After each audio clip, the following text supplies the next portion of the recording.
Okay, this video will be really short, even though I will talk in it about such interesting topics that each one of them would probably deserve a full lecture, if not a course on its own. But we have to draw a line somewhere in this course, so I thought that if we can spend more time on these interesting topics, then at least we can indicate them for your future reference. So, as we said a few times in this visualization, the general class of problems that can be addressed using methods of reinforcement learning is extremely wide. And in particular, many of tasks of quantitative trading can be reduced to reinforcement learning.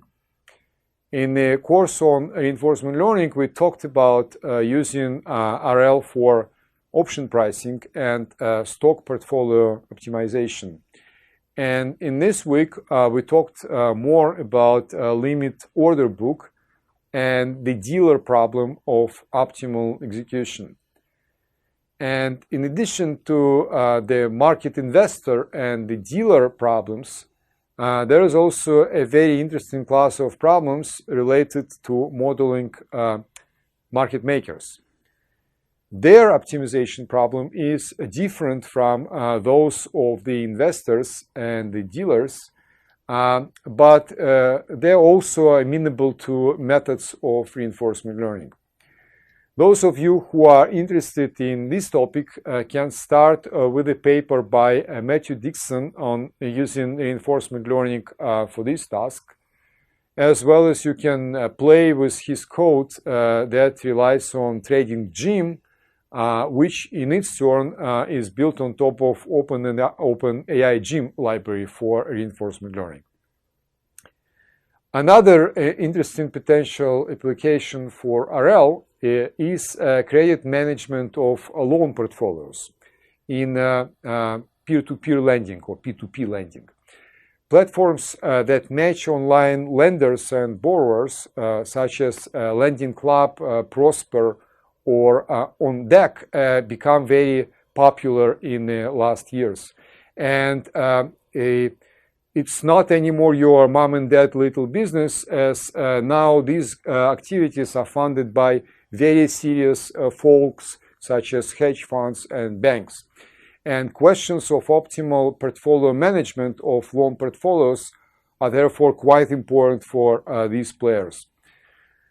The main topic is always more or less the same, which is optimization of a risk-return profile in the context of sequential investment decision making. And reinforcement learning can be very useful for these tasks as well, as we discussed at length in our courses. For P2P portfolios, portfolio optimization can be formulated as a convex optimization with constraints in a similar way to how we did with stocks.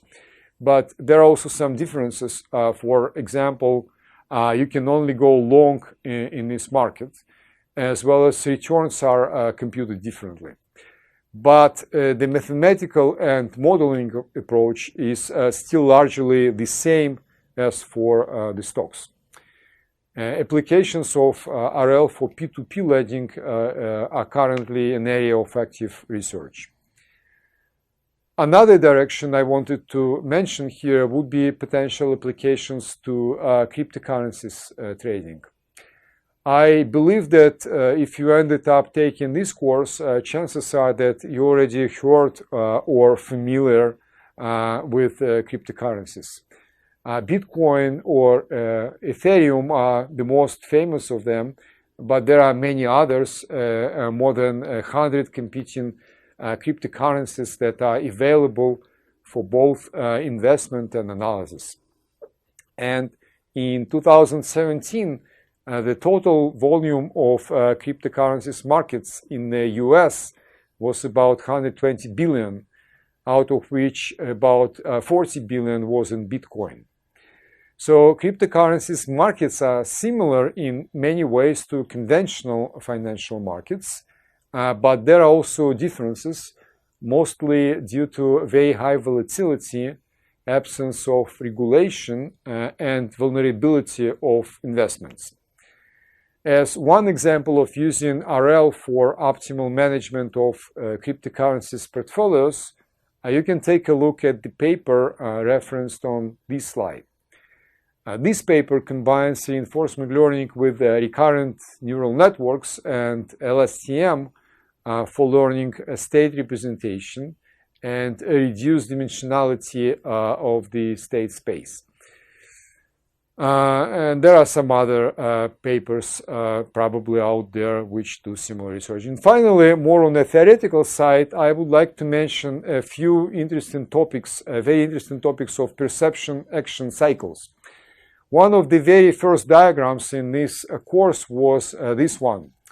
We talked about differences between perception tasks and action tasks, and how supervised and unsupervised learning solve perception tasks, while reinforcement learning solves action tasks.